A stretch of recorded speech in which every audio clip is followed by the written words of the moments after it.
Yang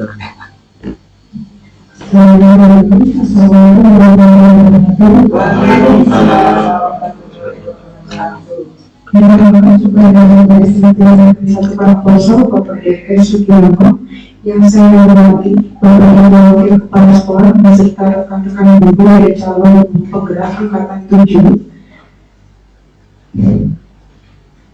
Yang saya banggakan itu adalah dalam pemberian depan sehat sehingga kita dapat hadir di ruangan ini.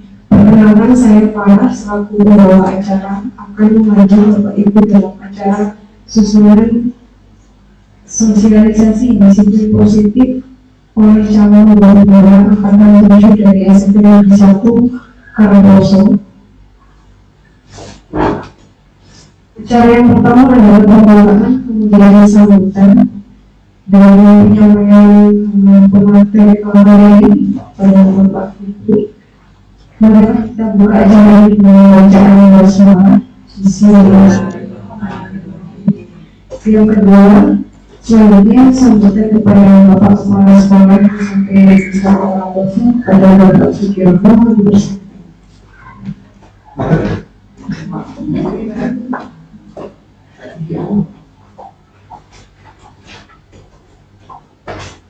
Bismillahirrahmanirrahim. Assalamualaikum warahmatullahi wabarakatuh. Teman-teman bakal yang saya hormati, teman-teman guru dan lebih khusus kepada CGP Angkatan 7. Alhamdulillah pada pagi hari ini kita bisa hadir bersama-sama dalam rangka untuk sosialisasi CGP Angkatan 7 dengan judul budaya positif. Dan dua hal yang saya sampaikan, yang pertama saya ucapkan terima kasih kepada CGP Angkatan 7 yang tahu ternyata CGP itu harus berkorban banyak, termasuk lagi di menyediakan konsumsi dan sebagainya. Sekolah tidak membantu apa-apa, padahal yang usulnya nanti adalah sekolah. Yang kedua, kepada Bapak Ibu guru yang sudah memenuhi persyaratan, baik yang ASN maupun P3K maupun yang PTT, harus segera menyiapkan diri. Mau tidak mau, sudah panjenengan akan ikut dalam dari program tinggi calon program guru penggerak ini sudah dari program nasional dan kita sambut. Sekarang ini kebanggaan pendidik yang berkonten. Kalau panjenengan masih berhubungan dengan guru penggerak itu sesuatu yang istimewa, sekedar belajar. Inilah simbol kebanggaan kita. Sekarang ini semua ini kepala sekolah, pengawas itu sudah tidak ada diklat. Dan yang terbaru, syarat menjadi kepala sekolah satu-satunya adalah guru penggerak. Kalau Bapak Ibu tidak berkenan menjadi kepala sekolah, ya guru penggerak itu bisa memotivasi diri untuk arah yang baik. Andai kata dulu platform mereka mengajar itu kita ikuti sungguh-sungguh, tidak seperti arahnya Bapak itu kita sama kekejennya video itu selesai. Andai kata kita ikuti, kita belajar, tentunya mutu pelayanan dengan guru-guru itu akan semakin istimewa. Karena apa? Karena pikiran harus berubah. Nah, kalau pikiran kita itu sama kita gunakan hal-hal yang baru, mulai PKN, ini maksudnya ada yang banyak, bukan ada. Misalnya PKN, fungsi dasar negara, yang lebih itu berarti dasar hukum, pandangan hidup, dasar negara, sumber dari secara sempurna, menonton. Tetapi dengan ilmu yang didapat oleh teman-teman guru penggerak itu menjadi pemicu di mengabdikan diri, memaksimalkan peran kita. Jadi artinya kita ini mengajar tidak semua orang ini menghormati dosa yang belajarnya akan semakin bertumbuh pada karakter siswa. Sehingga nanti kalau pikiran kita yang berubah, itu katanya memperlambat pikir. Tapi kalau pikiran kita senang, apa ya, macet, kita akan semakin pensiun. Namanya ibu-ibu. Kalau yang bapak itu kurang tangannya berbuat tidak betul. Yang ibu itu kalau cepat betul. Makanya sekarang ini di apa ya, dimanfaatkan waktu itu. Saya kira itu yang bisa tekankan. Sekali lagi terima kasih pada Bu Hari, Bunta, Mbak Dewi, dan Bu Minja. Panjenengan lebih penting sejarah dari Mas Menteri untuk meningkatkan profesionalisme seorang pendidik.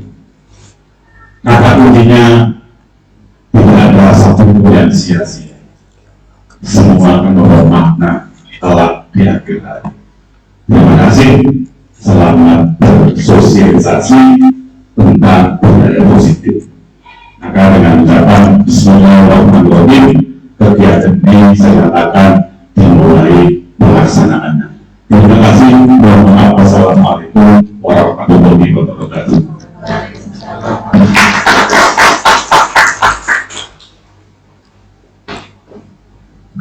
Terima kasih Bapak Sudiarto atas sambutan yang telah diberikan. Selanjutnya penyampaian materi pertama disampaikan oleh Ibu Ani Indah CSEMPD dengan materi disiplin positif remotivasi perilaku manusia pada 2 hari disiapkan.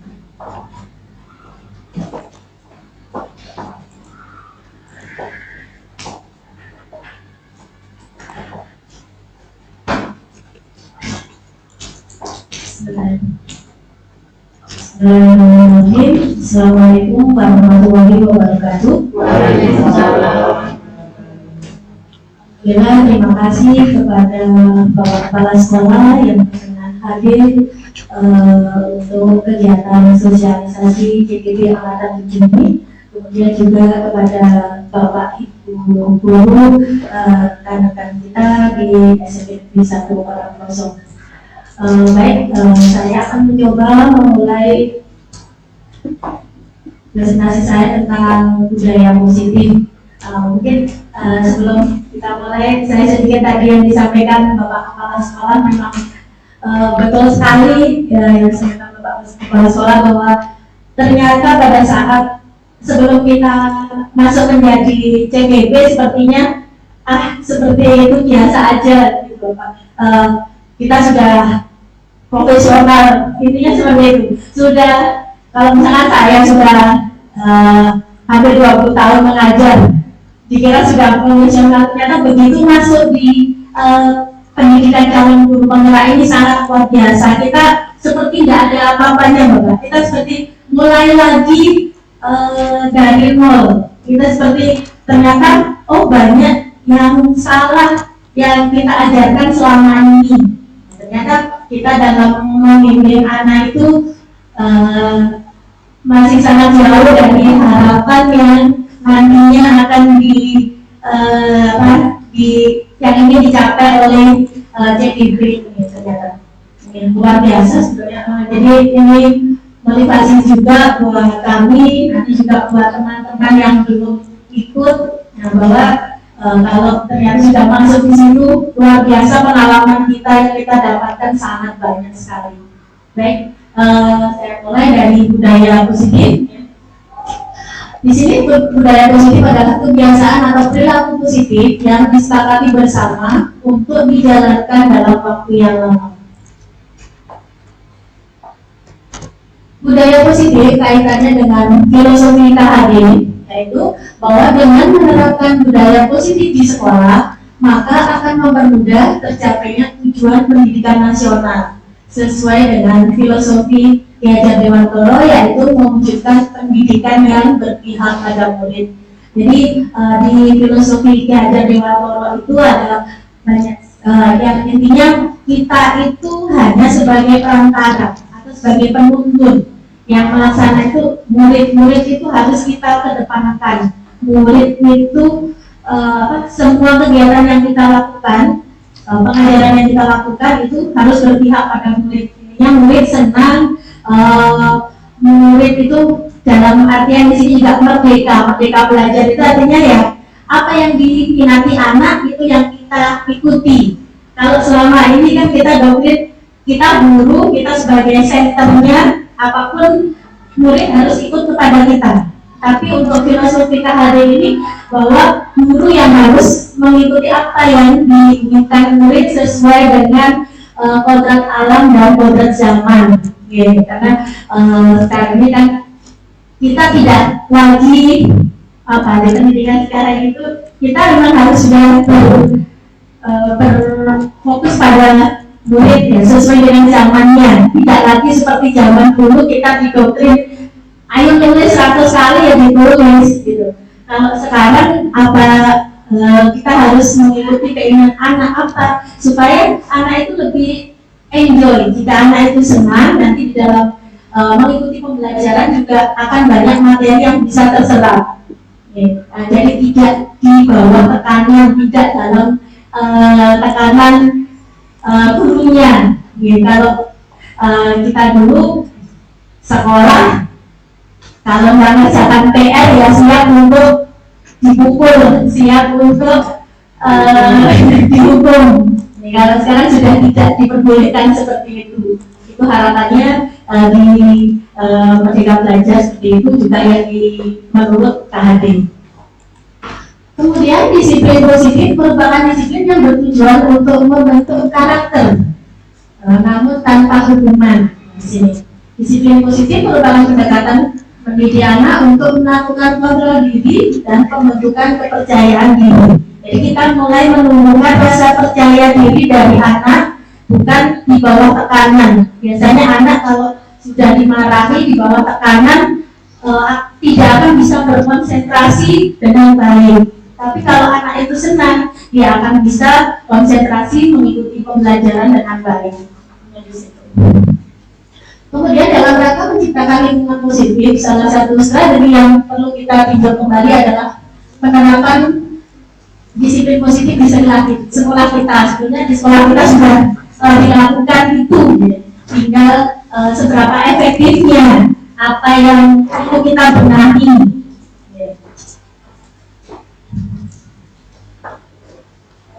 Sekian makna dari kata disiplin. Ketika kita mendengar kata disiplin, kebanyakan orang akan menghubungkan kata disiplin dengan kata tertib, kemudian yang teratur, kepatuhan pada peraturan. Jadi kalau kita mendengar kata disiplin biasanya akan ada ketidaknyamanan, karena kalau disiplin itu nanti kalau melanggar akan dihukum. Tapi sebetulnya di sini diharapkan bahwa disiplin itu tidak memberi hukuman. Jadi tidak diperkenankan untuk memberi hukuman.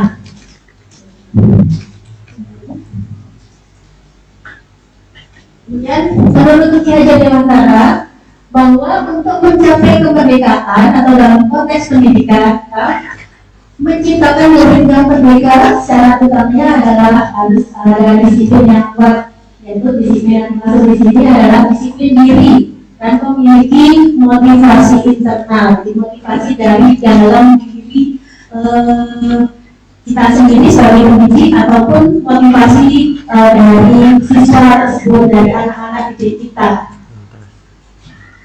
Sebagai pendidik, tujuan kita adalah menciptakan anak-anak yang memiliki disiplin diri, sehingga mereka bisa berperilaku yang mengacu pada motivasi intrinsik bukan ekstrinsik. Kalau yang dari ekstrinsik kan dari luar, biasanya lebih kepada tekanan atau mungkin hukuman, takut dengan orang lain. Tapi kalau dengan dari dirinya sendiri muncul kesadaran untuk bisa mendisiplinkan diri sendiri.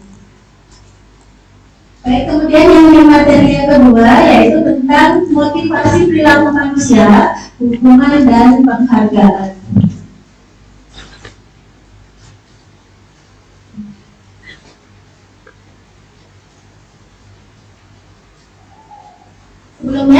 bisa tanyakan ke diri kita sendiri kalau kita melakukan sesuatu itu untuk apa tujuannya, kemudian apa yang melatar belakangi, dorongannya apa. Biasanya kita melakukan sesuatu itu karena menghindari rasa sakit atau tidak nyaman, jadi kita lakukan aja. Kemudian mendapatkan apa yang kita mau, misalkan untuk mendapatkan hadiah, mendapatkan pujian, mendapatkan uang mungkin, ya, sehingga kita melakukan hal tersebut. Motivasi adalah dorongan yang timbul pada diri seseorang secara sadar atau tidak sadar untuk melakukan suatu tindakan dengan tujuan tertentu. Tadi tujuannya yang sudah saya jelaskan di depan tadi. Kemudian motivasi perilaku manusia menurut Dan Gosler itu ada 3, yaitu untuk menghindari dari ketidaknyamanan atau hukuman. Kemudian yang kedua untuk mendapatkan imbalan atau penghargaan dari orang lain. Kemudian yang ketiga untuk menjadikan orang yang mereka inginkan dan menghargai diri sendiri dengan nilai-nilai yang mereka percaya. Dari ketiga motivasi ini yang bisa kita pakai adalah yang ketiga, yaitu untuk menjadi orang yang mereka inginkan dan menghargai diri sendiri dengan nilai-nilai yang mereka percaya, sehingga kita lebih nyaman untuk melakukan. Jadi motivasinya bukan hanya sekedar untuk ketidaknyamanan atau hukuman karena takut dihukum sehingga kita melakukan sesuatu. Kemudian tidak untuk mendapatkan imbalan sehingga kita melakukan sesuatu.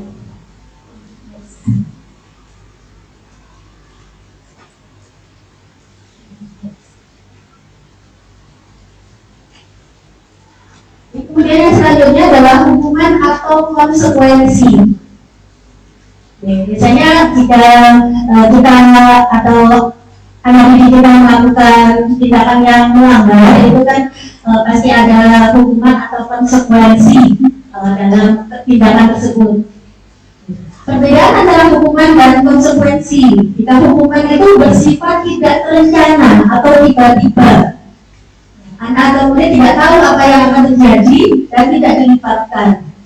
Hukuman bersifat satu arah dari pihak guru yang memberikan dan murid hanya menerima hukuman tersebut tanpa melalui proses kesepakatan, tanpa melalui pengarahan dari guru, sehingga kita hanya menerima saja. Siswa itu hanya menerima dihukum, misalkan disuruh membersihkan kamar mandi, ya oke aja, ya mau aja, kan tidak ada perlawanan. Kemudian biasanya tadi hukuman itu bisa bersifat fisik ataupun psikisnya. Kemudian di konsekuensi, bedanya dengan konsekuensi yaitu sudah direncanakan atau disepakati, jadi anak-anak paham konsekuensinya apa. Misalkan anak-anak tidak mengerjakan tugas atau tidak mengerjakan PR, biasanya ada kesepakatan dari bapak ibu guru atau kesepakatan kelas. Kalau tidak mengerjakan PR, konsekuensinya apa? Misalnya mengerjakan lagi di kelas atau mengerjakan nanti pas pulang sekolah, ya, sehingga waktunya terkurangi. Yang seharusnya teman-temannya sudah pulang, dia tetap mengerjakan tugas. Nah, itu konsekuensi, jadi bukan hukuman. Misalkan lagi kalau terlambat ke sekolah, konsekuensinya apa? Misalkan Pak minta izin dulu biasanya harus fakultatif untuk minta izin.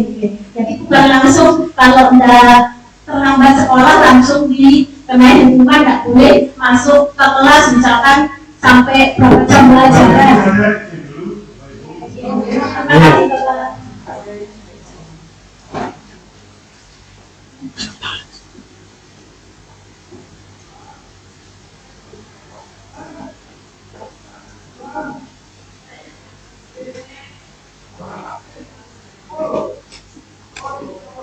Kemudian untuk yang dampak dari hukuman dan penghargaan yang disampaikan oleh Paul, jadi ada 8 dampak yang dihukum oleh penghargaan. Jadi ternyata penghargaan itu kira-kira kan suatu yang kalau kita berhasil yang mendapatkan sesuatu, kita dapat penghargaan, itu istimewa. Tapi ternyata ini menyatakan bahwa penghargaan itu ternyata merupakan hukuman, justru merupakan hukuman.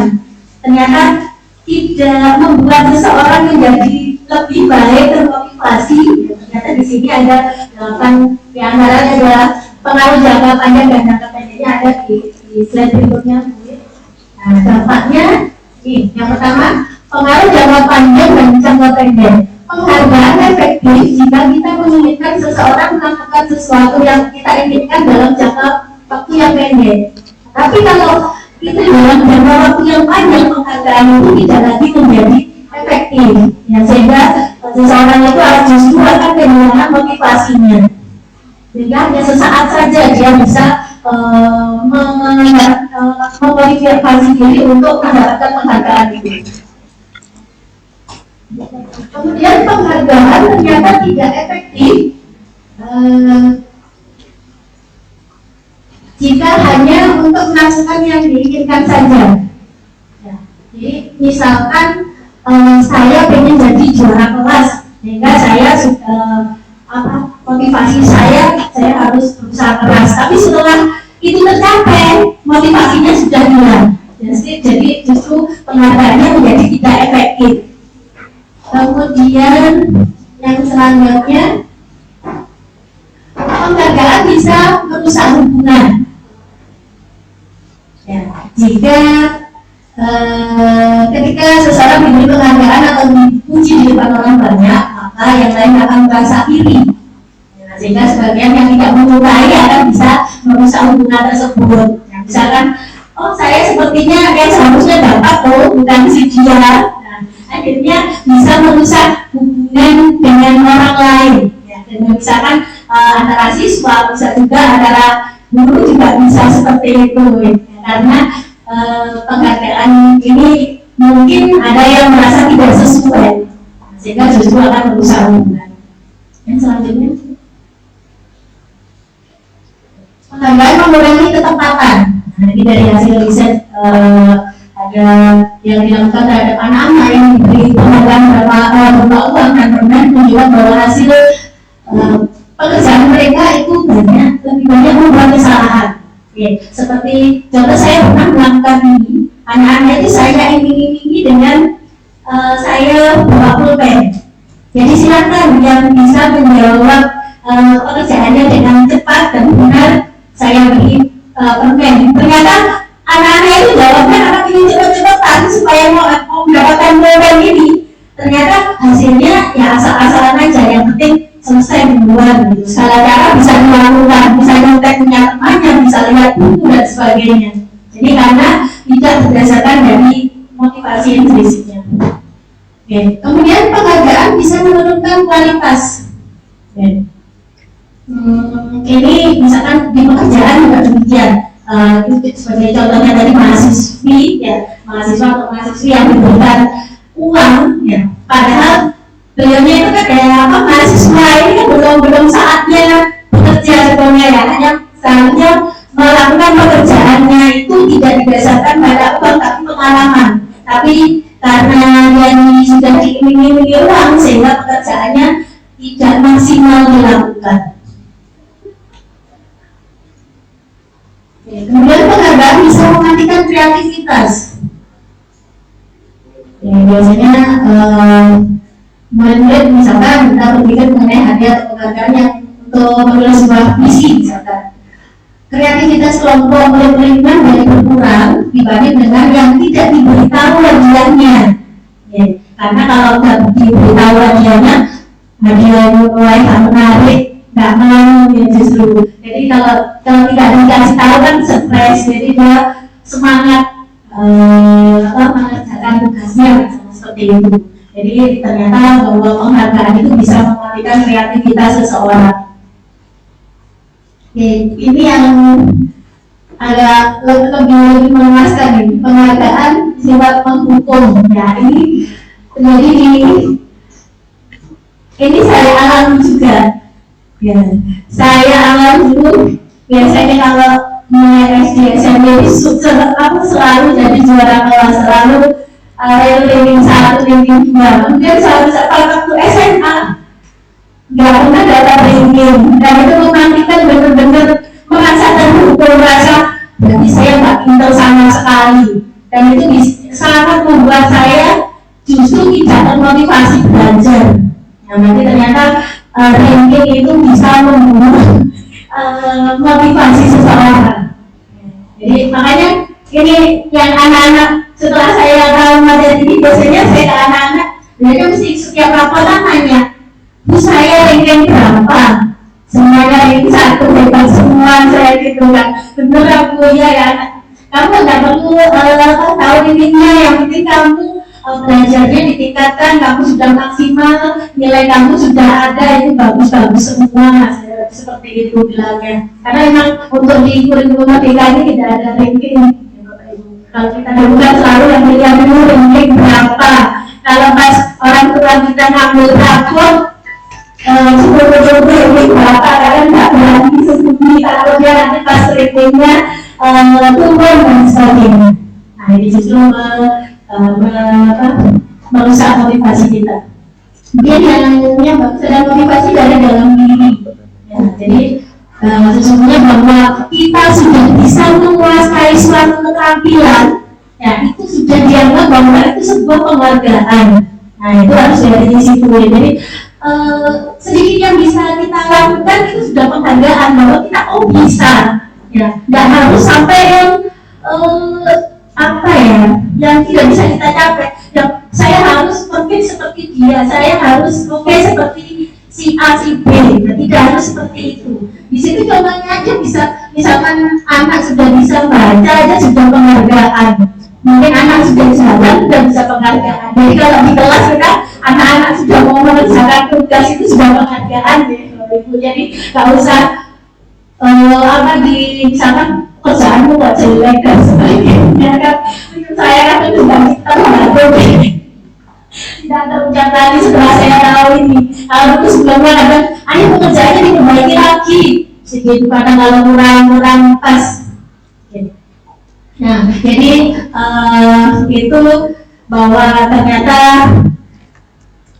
penghargaan itu bisa merusak motivasi seseorang. Jadi apapun sekecil apapun, ya itu sudah penghargaan. Yang kita lakukan, kita mau melakukan itu aja sudah suatu penghargaan. Baik, itu yang bisa saya sampaikan. Mohon maaf jika ada banyak kesalahan, mungkin kami masih belajar. Tadi kami mohon masukan dari Bapak Ibu semua untuk perbaikan kita ke depan. Terima kasih. Assalamualaikum warahmatullahi wabarakatuh. Waalaikumsalam warahmatullahi wabarakatuh.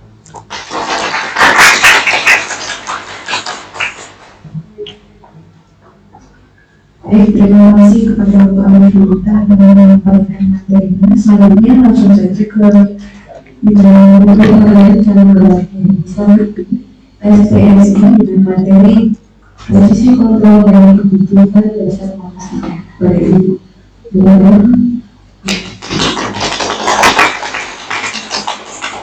Sekarang mohon izin kepada Bapak, mungkin sebelum saya memulai materi ketiga ini, saya ajak orang biar orang besar ya bisa beri dulu Bapak. Baik dulu, Bapak Ibu bisa menggunakan temannya ya, maksudnya baik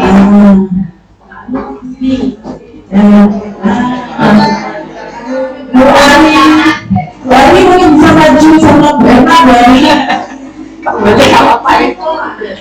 Ini maksudnya.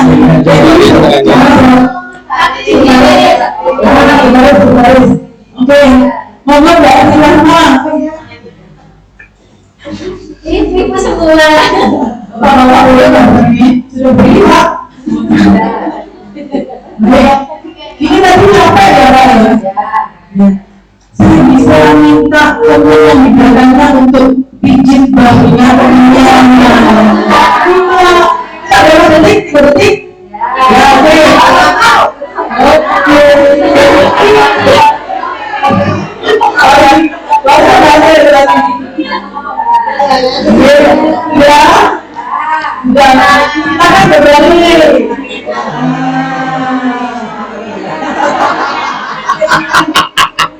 Tapi saya bikin sendiri dalam gimana lu sudah pemilihan ada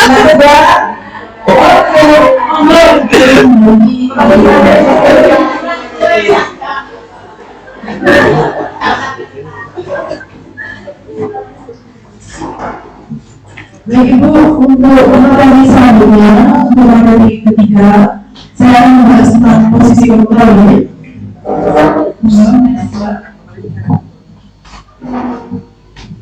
Pada ini, misalkan setiap orang akan melakukan hal yang baik ya. Sebab perilaku individu memiliki alasan, jelas kita melakukan sesuatu pasti ada alasannya. Okay? Dan semua individu mempunyai motivasi internal. Motivasi internal adalah motivasi yang berasal dari dalam diri kita. Mengapa sebagai itu? Di sini ada 5 posisi kontrol dulu, yaitu pertama pendukung, kedua perbuatan rasa bersalah, ketiga teman, 4 pemantau, dan 5 manajer. Biasanya yang kita terapkan, maaf ya Ibu, Bapak sama ini saya juga sama, yang biasa kita terapkan adalah posisi pendukung. Ya. Jadi di sini posisi pendukung itu biasanya pendukung menggunakan dukungan fisik maupun verbal. Orang yang menjalankan posisi pendukung senantiasa mengatakan bahwa memerlukan sistem atau alat yang dapat lebih menampilkan murid lebih jalan lagi. Misalnya begini Bu, patuhi aturan saya atau tanpa ada sanksi dari saya. Itu bisa kita katakan bahwa itu adalah posisi pendukung. Jadi biasanya kalau anak terlambat kita secara tidak sengaja pasti ngomong terlambat lagi, kamu lagi sampai bosan itu kasih tahu kamu. Itu namanya posisi pendukung. Yang perlu kita tahu hasil dari posisi pendukung itu kemungkinan murid akan marah dan jelas dia punya tindakan maaf di usia anak SMP itu pasti sebenarnya lebih gede ya Bu. Terus bersifat agresif, bisa lebih berlagi setelah murid melihat motor lalu berbuat bunuh dan akan mengurus kendaraan tersebut dengan kabur. Ini yang terjadi enggak Bu? Belum ada ya. Nah ini kalau kita menerapkan posisi pendukung. Next begini ya. Di sini yang kedua adalah membuat merasa bersalah. Pada posisi ini biasanya guru akan bersuara lebih lembut. Membuat rasa bersalah akan menggunakan keinginan yang membuat orang lain merasa tidak nyaman, bersalah atau rendah diri. Kata-kata yang luar biasanya mampu. Ibu sangat kecewa sekali dengannya. Berapa kali Bapak harus memberitahu kamu ya? Di posisi ini, ya, murid akan memiliki penilaian diri yang buruk tentang diri mereka. Murid merasa tidak berharga karena telah mengecewakan orang-orang yang disayanginya. Hasilnya apa kira-kira? Hasilnya itu murid akan merasa bersalah dalam mengecewakan ibu atau bapak gurunya. Murid akan menjadi orang yang gagal dan tidak sanggup membahagiakan orang lain. Kadang-kadang sikap seperti ini lebih berbahaya dari sikap pendukung karena emosi akan bertanam rapat di dalam diri mereka. Mungkin next Ibu, untuk posisi ketiga yaitu teman. Guru pada posisi ini tidak akan menyakiti murid, namun akan tetap berupaya mengontrol murid melalui persuasi. Posisi teman pada guru bisa negatif ataupun positif. Positif di sini berupa hubungan baik yang terjalin antara guru dan murid. Guru di posisi teman menggunakan hubungan baik dan humor untuk mempengaruhi seseorang. Mereka berkata, ayo bajulah ini bapak. Biasanya kita nggak sengaja ngomongnya kayak gitu. Ya sudah, kali ini tidak apa-apa, nanti ibu itu bereskan. Hal negatif dari posisi teman adalah bila suatu saat murid tersebut tidak membantu, maka murid akan merasa kecewa dan berkata, saya pikir bapak ibu adalah teman saya. Jadi murid akan mengecewakan dengan posisi kalau kita sebagai teman. Lanjut dulu. Hasilnya apa kira-kira? Dari posisi teman, murid akan merasa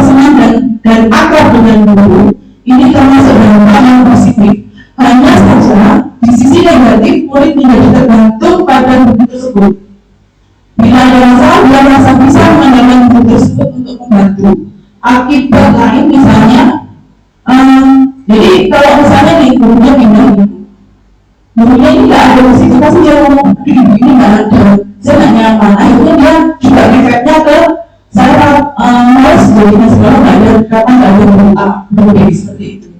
Lanjut di posisi keempat yaitu posisi pemantau. Memantau berarti mengawasi. Pada saat kita mengawasi, kita bertanggung jawab atas perilaku orang-orang yang kita awasi. Posisi pemantau berdasarkan pada peraturan dan konsekuensi. Dengan menggunakan sanksi atau konsekuensi, kita dapat memisahkan hubungan pribadi kita dengan murid sebagai seorang yang menjalankan posisi pemantau. Pertanyaannya apa biasanya? Peraturannya apa? Apa yang harus kamu lakukan? Sanksi atau konsekuensinya apa? Seorang pemantau sangat mengandalkan penghitungan, catatan, data yang dapat digunakan sebagai bukti atas perilaku seseorang. Posisi ini akan menggunakan stiker, slip catatan dan target. Mau lanjut. Untuk hasilnya, murid memahami konsekuensi yang harus dijalankan karena telah melanggar salah satu peraturan sekolah. Guru tidak menunjukkan suatu emosi yang berlebihan, menjadi marah atau membuat merasa bersalah. Murid tetap dibuat tidak nyaman, yaitu dengan 19 pada waktu jam istirahat dan mengerjakan tugas yang diberikan oleh bapak ibu. Oke, lanjut. Di posisi terakhir ini kita bisa melihat posisi manajer. Posisi manajer adalah posisi di mana guru berbuat sesuatu bersama dengan murid, mempersilahkan murid mempertanggungjawabkan perilakunya, mendukung murid agar dapat menemukan solusi atas permasalahan sendiri. Oke, mungkin lanjut Bu. Hasilnya untuk posisi manajer,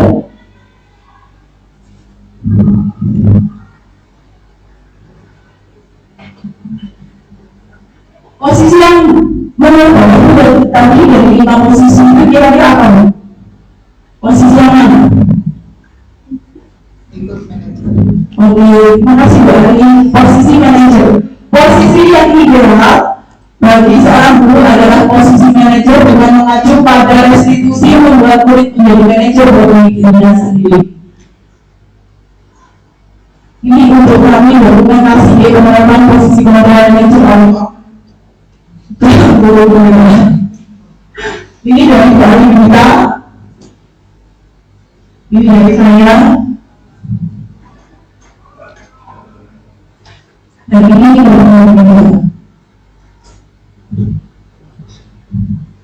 sebelum kita meninjau materi bukan tentang kebutuhan dasar manusia, saya ajak kayaknya bosan dulu. Saya akan mengatur konsentrasi dulu. Mungkin ibu bisa memperhatikan saya, mendengarkan saya. Ada apa-apa dari saya. Nanti saya kasih ke Pak Anu, tapi nggak ada ujiannya karena tidak perlu memberikan penghargaan.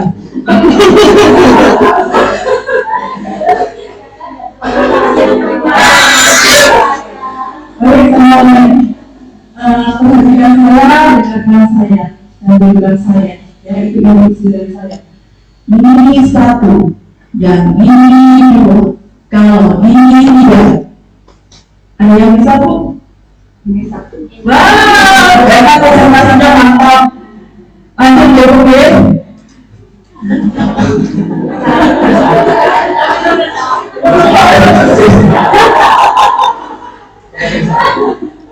Di sini kita akan membahas kebutuhan dasar manusia. Jadi ada 5 kebutuhan dasar manusia, yaitu bertahan hidup, penguasaan, kebebasan, kasih sayang, dan rasa terima, serta kesenangan. Setiap tindakan yang dilakukan mempunyai tujuan untuk memenuhi kebutuhan dasar. Kalau kita dapat memenuhi kebutuhan dasar kita, maka kita dapat menemukan sesuatu yang paling positif untuk memenuhi kebutuhan tersebut. Contoh dulu, mungkin kita dapat menemukan kasus yang jelas anak itu berusaha sama temannya. Misalnya, saya punya siswa itu namanya si A. Si A ini ketika berulang, dia selalu cenderung membantu temannya. Misal, mungkin dikembalikan kita di meja. Misalnya, diambil barang-barangnya. Kira-kira menurut Bapak Ibu itu ada suatu kebutuhan yang tidak terpenuhi. Kalau bisa kita lihat anaknya seperti itu, jadi dia itu posisi orang tuanya berbisa. Jadi ketika dia sekolah, dia selalu mencari perhatian darinya. Jadi kebutuhan yang sangat kurang dari dirinya ada kasih sayang dan rasa seperti itu. Jadi kalau anak-anak itu berbeda dengan temannya, sering cari masalah di sekolah, itu pasti ada lima kebutuhan dasar itu salah satunya yang tidak terpenuhi di rumah.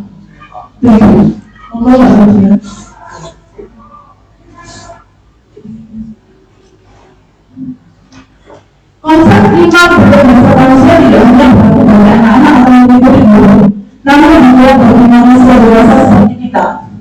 Misalnya, kita tidak diperhatikan sama suami ibu. Apa yang terjadi? Kita akan mencari sesuatu yang lain di luar. Betul nggak? Itu karena ada yang berbeda dari saya. Berulang. Karena mereka tidak yang begitu. Betul saya tidak.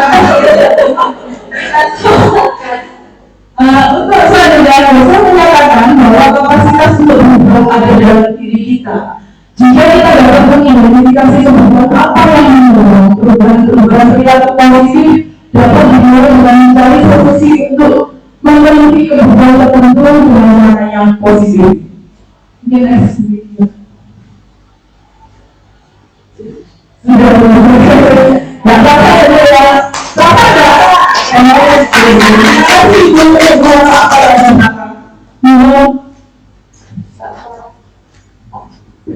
Terima kasih masuk ke pertanyaan yang ketiga pada kemudian Ariel SPP dengan materinya keyakinan kelas dan segitiga distribusi kepada beliau. Terima kasih Bapak. Oke Ibu, Bapak-bapak semuanya. Materi satunya yaitu keyakinan kelas. Apa sih keyakinan kelas? Jadi materi itu berhubungan ya dari materi yang sudah disampaikan sama Pak Ali, sama Bu Dewi, sama itu berkelanjutan. Nah sekarang keyakinan kelas itu apa sih ya? Jadi keyakinan itu nilai-nilai keselamatan atau kesehatan yang disepakati secara tersirat dan tersurat ya diwujudkan dengan melakukan kesepakatan. Jadi dibentuk dalam bentuk positif, tidak terlalu banyak dan mudah dipahami sehingga akan dapat diterapkan. Nah, mengapa sih kok keyakinan kelas yang diperlukan? Kok bukan peraturan kelas saja? Nah, ini di sini ada dianalogikan seperti ini. Kalau kita naik sepeda motor, kewajiban kita apa? Ya nggak ditilang Pak Polisi. Pakai helm dan harus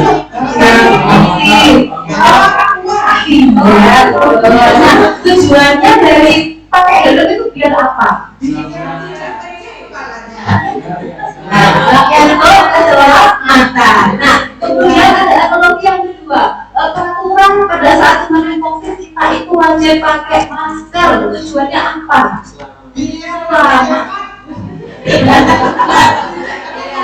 Ya, jadi dari pernyataan yang pertama tadi ya, Pak naik sepeda motor pakai helm tujuannya untuk keselamatan, kemudian pakai masker tujuannya juga untuk keselamatan. Nah, dari hal pertama dan hal kedua yang dapat kita tarik keyakinannya berarti yang kita yakini tujuannya itu adalah keselamatan ya. Jadi ada banyak hal tapi keyakinannya menuju pada satu keyakinan pada satu nilai itu keselamatan.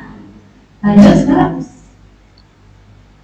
Oke, pembentukan keyakinan sekolah atau keyakinan kelas. Nah, keyakinan kelas bersifat lebih abstrak daripada peraturan yang lebih rinci. Keyakinan kelas berupa pernyataan yang universal, pernyataan keyakinan kelas senantiasa dibuat dengan bentuk positif, hendaknya tidak terlalu banyak, singkat aja sehingga mudah dipahami. kemudian keyakinan kelas sebaiknya dapat diterapkan di lingkungan tersebut dan warga kelas hendaknya ikut berkontribusi dalam pembuatan keyakinan kelas lewat kegiatan jual beli dan bersedia meninjau kembali keyakinan kelas dari waktu ke waktu. Lanjut. Nah, bagaimana prosedur pembuatan keyakinan sekolah atau kelas ini? Prosedurnya seperti ini. Bapak Ibu, saya ajak praktek membuat keyakinan kelas, ya? Saya ibunya, maaf jadi murid-muridnya. Nah, sekarang kita akan membuat keyakinan kelas di kelas kita. Dewi, kita tolong ini dibagikan, ya. Jadi nanti satu-satu silakan. Ambil ini bagian satu-satu, kembali kasih. Silakan dituliskan. Kita akan membentuk suatu keyakinan kelas. Prosedurnya seperti ini.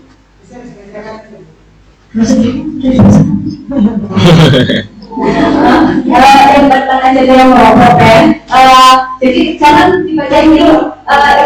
Gini aja. Kita umpamanya ada sebuah kelas ya, ini ya. Sekarang kita akan membuat suatu keyakinan kelas kita. Nah, menurut kalian, mohon maaf ya, saya jadi muridnya, anak-anak silakan tuliskan. Kita akan membuat suatu keyakinan kelas nilainya yang akan kita lakukan dan kita patuhi nanti ya. Nah, silakan tulis kamu di kelas ini pengen agar suasana kelas itu aman, nyaman, apa yang ingin peraturan apa kira-kira yang pengen kamu tuliskan di situ. Misalnya nih, tidak boleh nyanda, misalnya seperti itu. Ya, tidak boleh nyanda itu yang biasanya sebenarnya lakukan, ambil namanya bapaknya. Ini namanya Dewi, kok panggilannya Joko? Joko itu siapa? Gitu ya. Silakan dituliskan. Tidak boleh ikut di kelas. Bapak Ibu, saya minta tolong sampaikan sedikit ya. Silakan mungkin sudah dapat di papan sini sebelah sana yang sudah didengar tulis. Silakan bisa dapat di sebelahnya Bapak Ibu.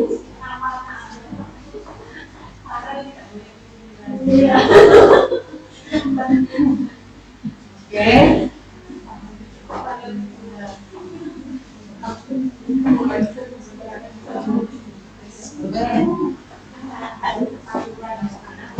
Baik sudah.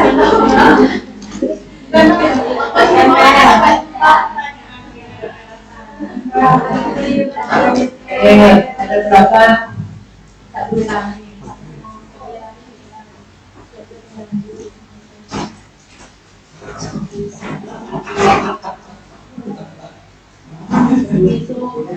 Bapak ini contoh cuma beberapa aja, tak apa-apa, tidak usah semua.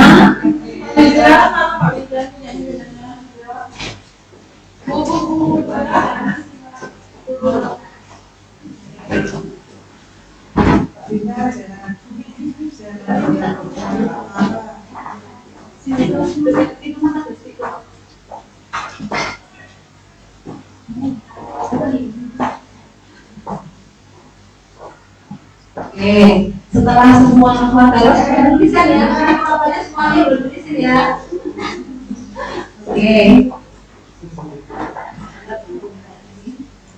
Oke, setelah semua menuliskan pengen seperti apa kelasnya, biar nyaman, tertib, belajar di kelas itu bisa enak. Sudah tuliskan semua cita-citanya. Sekarang kita bacakan untuk mencari keyakinan apa yang akan kita dapatkan. Yang baca cukup ya. Kalau banyak-banyak nanti bosan habis. Datang ke kelas tepat waktu. Ini saya silakan di sini ya. Nanti kita silakan datang ke kelas tepat waktu. Dengan nilai apa ya? Kalau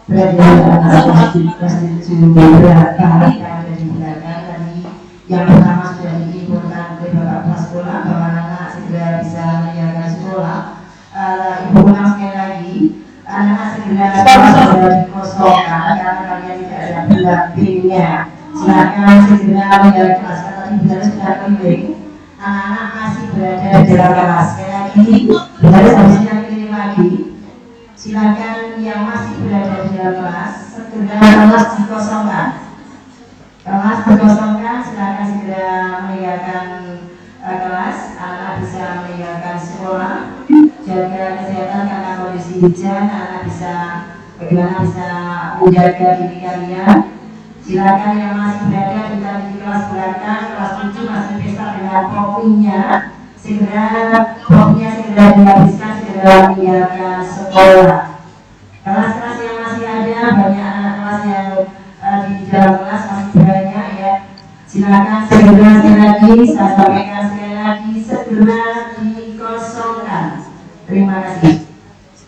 Oke, kita lanjutkan. Jadi kita mulai disiplin, datang ke kelas tepat waktu, tertib melaksanakan tiket, tidak boleh tertidur di kelas yang kira satu bulan atau kumpul, tidak boleh naik ke umur kita.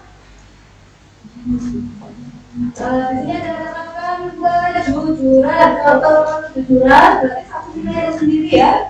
Nilai apa? Jujur ya, nilai jujur. Ya, tidak boleh kami di kelas, tidak boleh nyesel.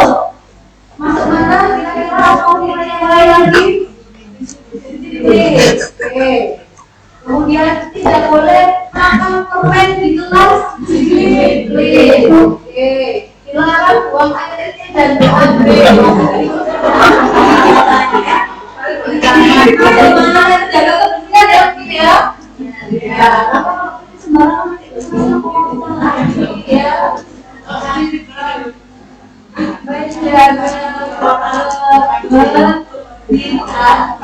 Kemudian bila menggoda teman di kelas mereka dapat kerjanya siapa ini banyak pacaran lagi disiplin ya. Kemudian tidak boleh menangis sampai dia kayak ini besok nangis. Kira-kira ini masuk nilai apa yang percaya diri? Oh, percaya diri ya, ada nilai percaya diri. Oke, selamat kembali di sini. Kemudian tidak berisik saat guru menjelaskan ini apa. Oke, di sini. Dan kemudian terpilih ke kamar mandi hanya satu kali untuk satu orang. Ya, orang itu masuk di nah, dari simulasi pembentukan keyakinan kelas ke teman-teman di sini ada di sini juga bisa menerapkan keyakinan kelas. Kita dapatkan kalau keyakinan kelas yang akan kita terapkan di kelas ini, kita dapat berapa nilai ini? Pasti 4 nilai. Jadi nanti kesepakatannya keyakinan kelas yang kita dapatkan adalah percaya diri, disiplin, jujur, dan menjaga kebersihan. Insya Allah nggak susah ya, gampang ya membuat kesepakatan kelas ya. Silakan Bapak. Nah, ini dokumentasi penerapan keyakinan kelas bersama teman-teman ini. Mari sedang melaksanakan di hari Kamis 5 Januari kemarin ya. Lanjut Mbak. Kemudian ini ya langkah-langkah yang diberikan Bu Ali bersama matrikulasi kelas 7. Lanjut. Nih, anak-anak menempelkan keyakinan kelas yang telah dibuat. Ini, lanjut lagi. Nah, ini oleh Bu Lumayan kegiatan yang dilakukan pada tanggal 20 Januari 2003. Lanjut Mbak. Oke, dan ini kegiatan yang lumayan masih selanjutnya ini dapatkan kesepakatan kelas seperti ini. Kemudian selanjutnya, nah masih sendiri ini sudah dapatkan keyakinan kelas. Dan yang terakhir, saya sendiri di kelas ini saya lakukan pada hari Jumat 6 Januari 2023. Saya memberikan keterangan dulu anak-anak apa sih keyakinan kelas itu. Yuk kita bikin yuk, terus tanya jawab sama anak-anak itu seperti ini kira-kira interaksi. Kemudian pada Sabtu 7 Januari saya nggak langsung 1 hari karena waktu itu nggak cukup, jadi saya lanjutkan besoknya. Anak-anak saya kasih kertas, saya kasih dengan tadi kita tuliskan apa yang ingin kamu ditetapkan di kelas ini agar kita bisa belajar dengan menyenangkan di kelas ini. Anak-anak boleh menuliskan dan ditempel di papan yang ada di belakang kelas, nggak di depan. Lanjut. Nah, dari yang ditulis anak-anak tadi, saya pilah-pilah, saya dapatkan keyakinan kelas 7F ya. Ada 1, 2, 3, 4, ada 5 hal, yaitu saling menghormati, karena anak biasanya suka nyandak nama orang tuanya, ya. Saling menolong sesama teman, kemudian menjaga kebersihan, kemudian 5S, senyum, sapa, salam, sopan, dan santun. Dan yang terakhir adalah nilai disiplin. Nah, ini di kelas saya, anak-anak saya ajak untuk membuat kesepakatan, jadi biar mereka terikat. Anak-anak saya ajak untuk tanda tangan secara tertulis kesepakatan. Jadi saya harapkan mereka mempunyai keyakinan kelas dengan motivasi intrinsik. Oh iya sih, aku harus begini karena sadar dari diri mereka. Oke, materi yang terakhir saya yang kedua yaitu segitiga restitusi. Mungkin di sini semuanya masih apa sih restitusi itu apa? Nah, biasanya yang kita lakukan itu disiplin positif. Biasanya tadi yang sudah dijelaskan sama Bu Adi kita melakukan hubungan ya dan konsekuensi. Nah, pada di guru penggerak ini kita belajar untuk kita ada anak yang melakukan kesalahan, kita lakukan restitusi terhadap anak itu. Restitusi itu adalah menciptakan kondisi bagi murid untuk memperbaiki kesalahan mereka sehingga mereka bisa kembali ke karakter yang lebih kuat. Di sini guru bersama murid mencari solusi apa sih masalah mereka dan membantu murid untuk berpikir tentang seperti apa yang mereka inginkan nanti dan mereka ingin menjadi apa nanti. Lanjut. Nah, pada restitusi tadi dilakukan hal yang namanya adalah segitiga restitusi. Jadi bukan segitiga sama sisi ya ini ya. Jadi pada segitiga restitusi ini ada 3 langkah yang harus kita lakukan. Yang pertama di sini ya, ini adalah validasi tindakan yang salah. Kemudian menstabilkan identitas dan menanyakan keyakinan yang sudah dibuat tadi, keyakinan kelas. Ya, lanjut Mbak. Nah, ini tadi apa yang pertama, menstabilkan identitas. Apa sih maksudnya Bu? Menstabilkan identitas itu ngapain? Jadi, kita kalau ada identitas yang salah, kita stabilkan dulu identitasnya. Kita semua pernah melakukan hal seperti itu, ya. Kemudian yang kedua, validasi tindakan yang salah. Semua perilaku memiliki alasan. Kita tanyakan pada murid tersebut, alasannya apa sih kok kamu melakukan hal itu? Dan yang terakhir, menanyakan keyakinan kelas yang sudah diambil. Jadi keyakinannya sesuai nggak sih yang kamu lakukan sama keyakinannya itu. Jadi murid diajak untuk berkoreksi dirinya sendiri. Oh iya sih, ternyata tidak sesuai dengan keyakinan. Gitu, ya. Sehingga mereka sadarnya itu secara internal, lebih pada motivasi internal. Nah, tadi ya, menstabilkan identitas. Nah, langkah pertama menstabilkan identitas ya. Misalnya nih ada anak datang terlambat. Biasanya kan kamu terlambat, kamu lagi katanya Pak Dewi tadi kan. Kamu lagi terlambat. Sudah langsung dapat hukuman. Nah, yang kita lakukan di sini melakukan pendekatan tapi tanpa hukuman. Kita bisa memvalidasi, menstabilkan identitasnya dulu. Misalnya kita tanya, kamu terlambat, kenapa kok terlambat? Kita tanyakan dulu, apa alasannya dia itu kok terlambat, itu apa? Kemudian langkah yang kedua, memvalidasi tindakan yang salah. Kita bisa dengan kalimat-kalimat yang terdengar tanpa ada menghakimi. Misalnya tadi saya terlambat karena tadi bangunnya kesiangan gitu. Nah, mungkin kita biasanya secara nggak sadar alasanmu kan biasanya seperti itu. Nah, kali ini pada validasi tindakan yang salah kita bisa menggunakan kalimat yang tidak menyakitkan. Tapi kamu pasti punya alasan mengapa melakukan hal itu seperti itu.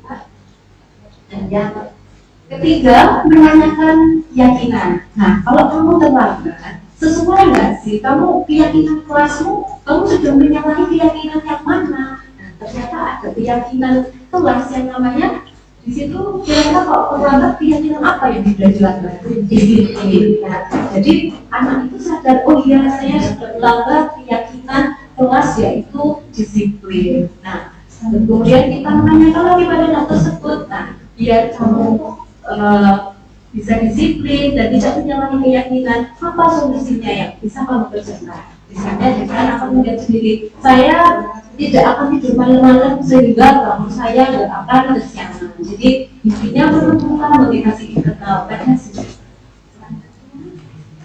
Nah, berikut adalah dokumentasi dari Ari Dita. Dokumentasinya lakukan segitiga restitusi bersama siswa dan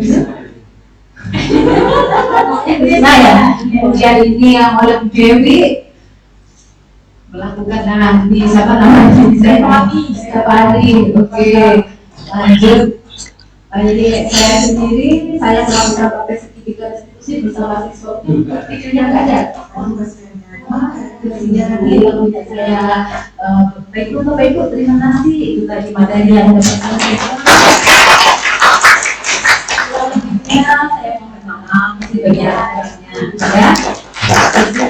Yang menggurui tidak punya lebih pintar, enggak hanya bisa untuk sharing. Semoga sedikit yang dapat saya sampaikan bisa bermanfaat. Terima kasih. Saya kembalikan kepada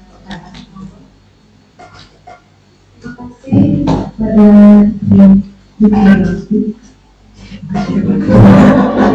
Yanti.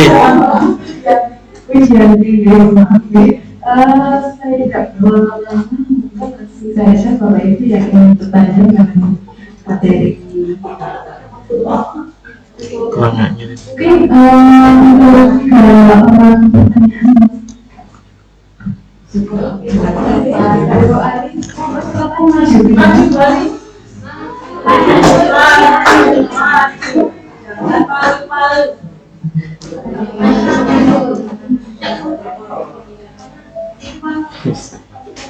Tapi berharap. Baik, terima kasih.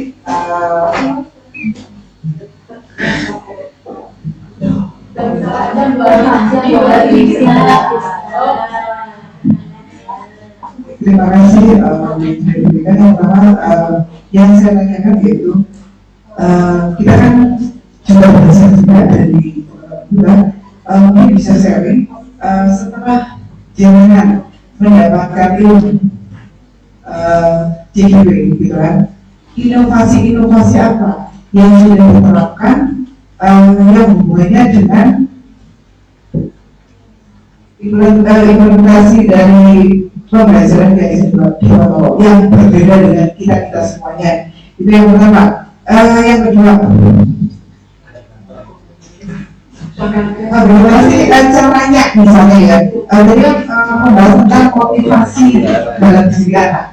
Apa saja yang harus dilakukan untuk menunjukkan atau kita harus tahu bagaimana sih tahunya anak itu atau bukan motivasi di dalam diri anak itu caranya itu seperti apa sih gitu. Terus yang terakhir itu ya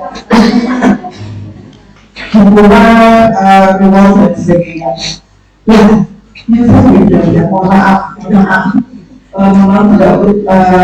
Yang sudah misalnya nih, apa yang bisa jangan lakukan misalnya kalau misalnya itu dilakukan oleh kita sebagai guru, teman sejawat atau pimpinan, bagaimana untuk bisa menerapkan apa yang jenengan dapatkan dari CDP. Terima kasih.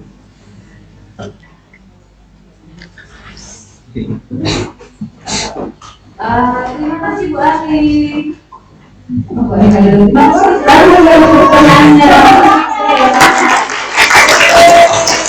akan dibantu jawab yang nomor 1 ya. Tadi Bu Ari menanyakan apa pertanyaannya Bu Ari? Inovasi apa? Dari kita belajar ini itu dapatnya apa sih ya? Kalau buat saya pribadi ya, banyak hal sekali ya. bodoh benar-benar ibu saya tuh nggak tahu apa-apanya itu masuk ke sini ternyata wow banyak sekali yang harus kita pelajari dan terutama saya merefleksi diri saya sendiri ya tentang teori kontrol ya yang kita terapkan ke anak-anak kita selama ini posisi kontrol tadi ya yang paling banyak dilakukan oleh bapak ibu biasanya hukum saya juga pernah melakukan hukum kemudian memantau saya juga pernah memantau kemudian teman saya juga sering memposisikan diri saya terhadap siswa saya itu sebagai teman sering malah ya satu lagi posisi dan membuat rasa bersama saya juga pernah melakukan itu dan ternyata itu semua itu nggak benar gitu. Jadi ada tahapan-tahapannya gitu yang paling nggak benar jadi pemukul kemudian membuat rasa bersalah kemudian sebagai teman kemudian sebagai pemantau dan ada posisi ternyata yang paling ideal untuk bapak ibu gurunya itu posisi manajer di mana kalau ada siswa yang salah kita itu nggak langsung menghakimi tapi melalui pendekatan yang luar biasa caranya itu nggak tanpa hukuman tapi menyadarkan siswa agar dia itu tumbuh motivasi internalnya bahwa apa yang dia lakukan itu salah sehingga kalau ada motivasi internal ada keinginan dari dalam diri sendiri maka perubahan itu insya Allah itu lebih mudah untuk dibenarkan misalnya biasanya datang terlambat dengan pendekatan posisi guru sebagai manajer akhirnya si anak sadar oke, aku ternyata selama ini kamunya terlalu siang jadi akan memperbaiki dirinya sendiri maka keesokan harinya dia tidak akan pernah terlambat seperti itu bahwa itu bagi diri saya sendiri yang mungkin Bu Dewi sama Bu Ani mau mengatakan silakan.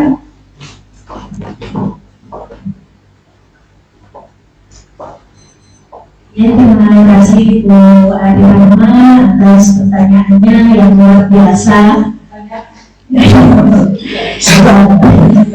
Karena memang calon penggerak berikutnya.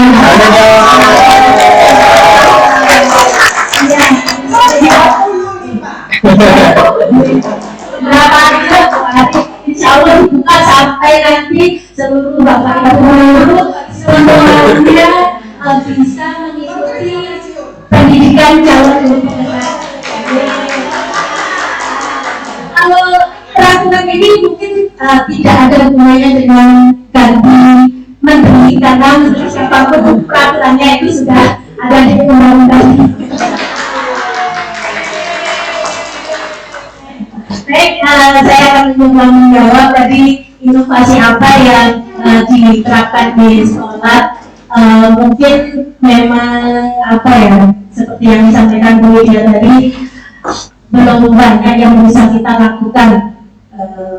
Misalkan langsung yang beda banget dari teman-teman, insya Allah belum banyak juga ya cuma ini aja mungkin yang bisa kita terapkan. Mungkin kita banyak belajar ilmu dari CDB itu yang tadi seperti disampaikan, kita ada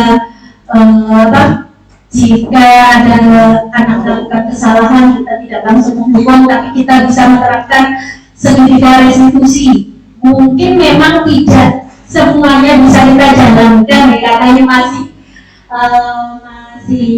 proses ya. Dalam berproses itu ya kita masih namanya belajar berproses yang akan masih ada naik turunnya. Termasuk ini kita sudah mencoba berbeda membuat keyakinan kelas. Kalau biasanya kan kita membuat peraturan kelas, kalau kita membuat peraturan kelas itu anak-anak pasti jatuhnya langsung waduh, kok salah gak di apa, kalau kita melanggar pasti dihukum. Nah, intinya kan seperti itu.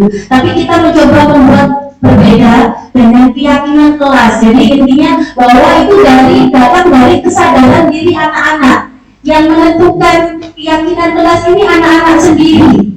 Nah, jadi kalau dia sudah menuliskan seperti itu, kan tadi kalau bilang ada konsekuensinya ya, bukan hukuman tapi konsekuensi. Kalau sudah melakukan itu berarti konsekuensinya apa? Ya, kan nggak mungkin kita misalkan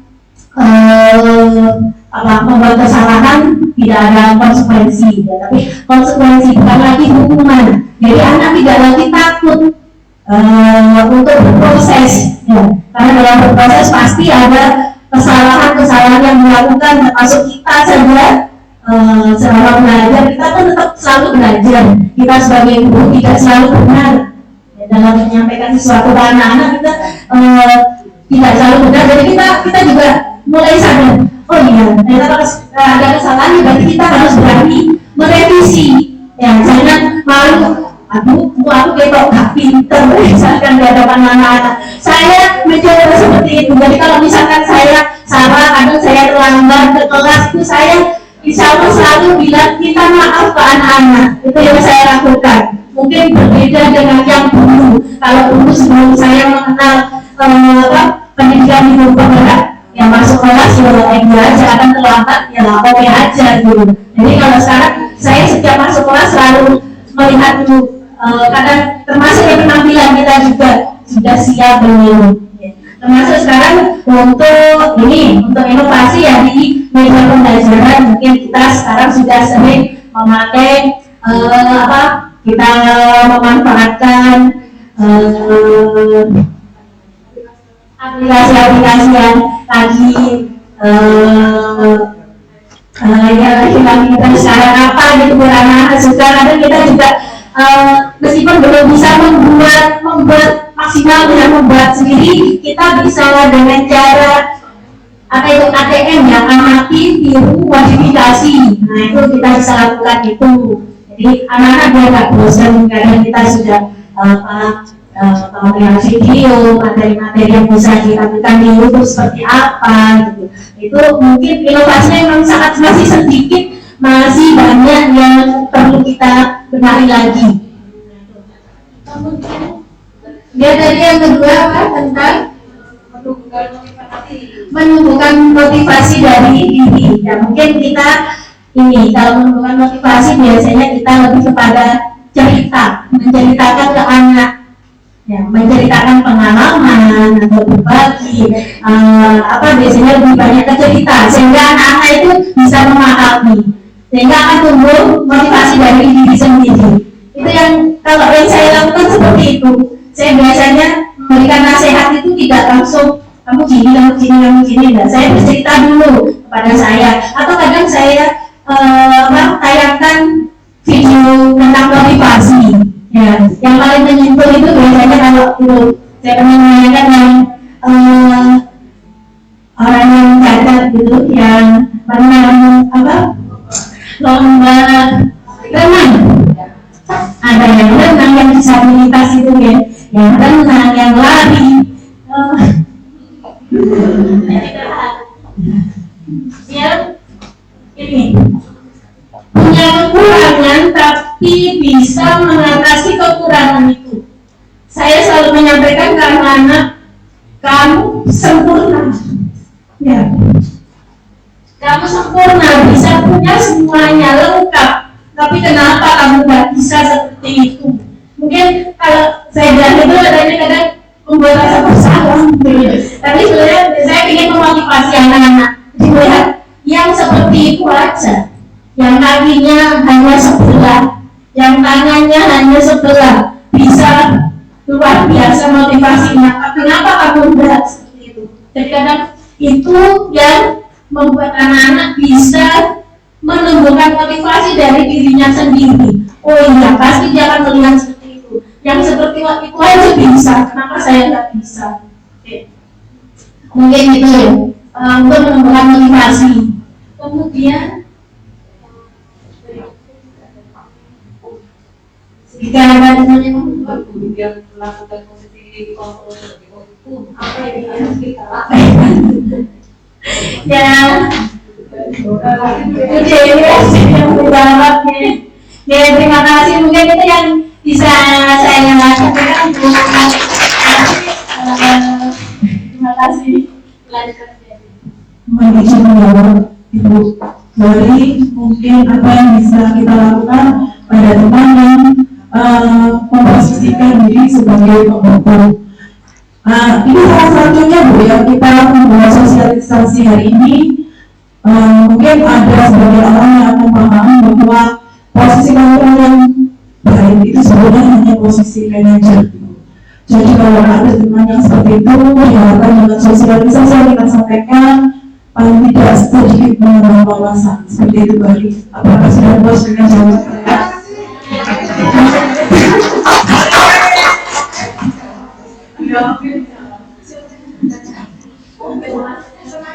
Bagaimana?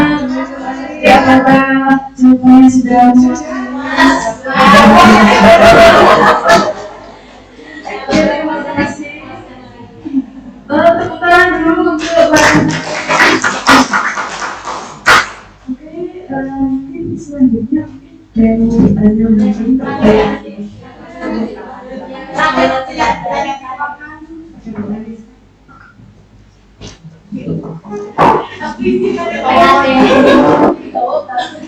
Assalamualaikum warahmatullahi wabarakatuh.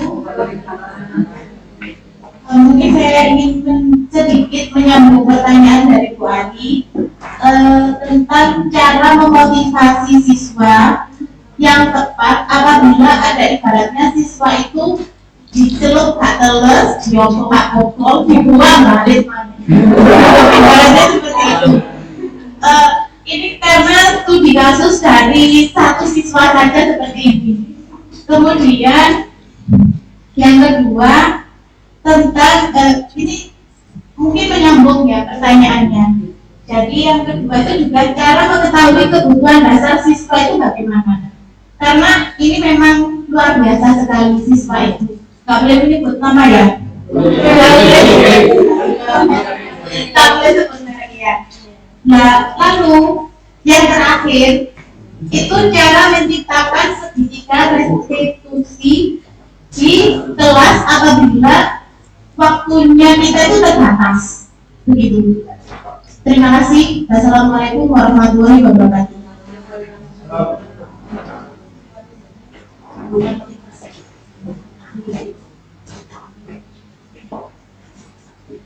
Ya, terima kasih Bu Anissa atas pertanyaannya. Tadi yang disampaikan mungkin sama dengan yang dari Bu Ali Rahma untuk menentukan motivasi dari diri.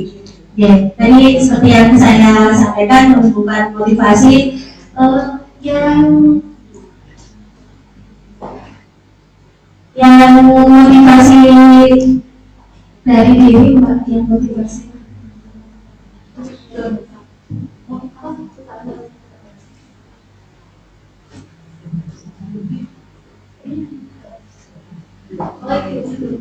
Sama dari yang saya untuk menentukan motivasi itu biasanya saya bercerita, saya memberikan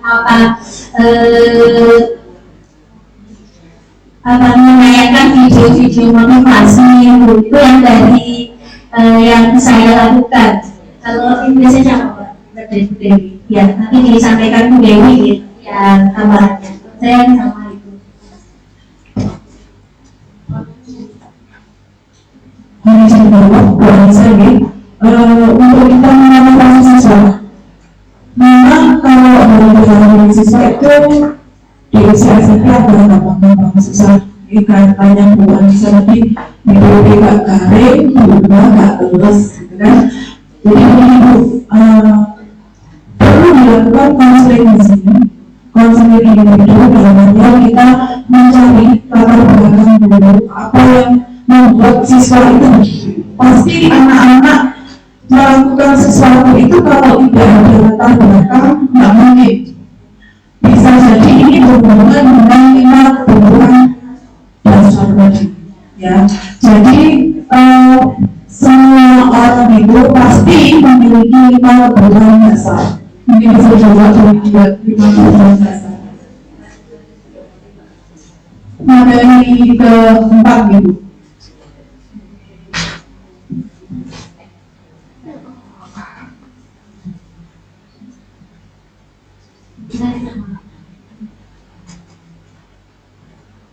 Jadi kita kembali lagi ke 5 kebutuhan dasar manusia itu ada masalah tentang hidup, kebebasan, kasih sayang, dan rasa terima serta kesenangan.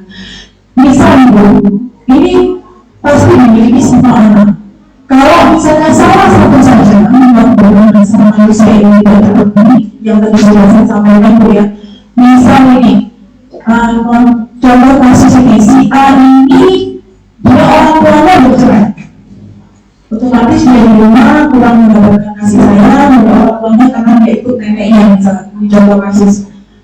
kira-kira kebutuhan dasar apa yang tidak dia terima selama ini? Pasti yang kasih sayang dan perasaan di rumah. Sehingga apa yang terjadi ketika dia ada di kelas, dia akan sering jadi sama dan lain sebagainya, usil kayak gitu. Itu karena ada salah satu kebutuhan dasar manusia yang tidak terpenuhi. Okay. Jadi bagaimana anak yang seperti itu mungkin kita bisa lakukan konseling pribadi, dan mungkin juga kalau bisa konseling tidak mampu, tidak mampu, kita bisa menemui orang tuanya. Okay. Nanti kita temukan setelah kita konseling dengan orang tuanya, kita temukan antara anak dan orang tuanya. Seperti saya kemarin orang tua itu misalnya salah satu anak itu yang sulit minta maaf sama orang tuanya karena dia itu salah, ternyata salah. Apa yang saya lakukan awalnya, kenapa anak ini pas bisa berbuat seperti itu, pasti ada sesuatu yang memberikan parah sehingga saya tanya orang tuanya, ternyata banyak kata-kata yang menyakiti hati anak ini. Akhirnya anak ini saya suruh, kira-kira kenapa orang tua sampai melakukan seperti itu, sampai terucap kata-kata kasar dan mengeluarkan yang berasa sakit hati? Ternyata karena saya kurang mengampu, karena saya tak pernah membantu mama di rumah. Jadi menurut kamu, kalau kamu melakukan seperti itu, apa yang akan terjadi? Ya jelas saya dimarahi sama mama saya. Berarti di sini yang salah siapa? Yang bukan tidak bagus itu siapa saya? Kalau kamu merasa itu tidak bagus, apa yang harus kamu lakukan? Saya harus minta maaf sama mama saya. Akhirnya orang tuanya sama anaknya berpelukan, nangis berdua, dan sedikit banyak ada perubahan di sana. Itu mungkin itu saja yang bisa saya.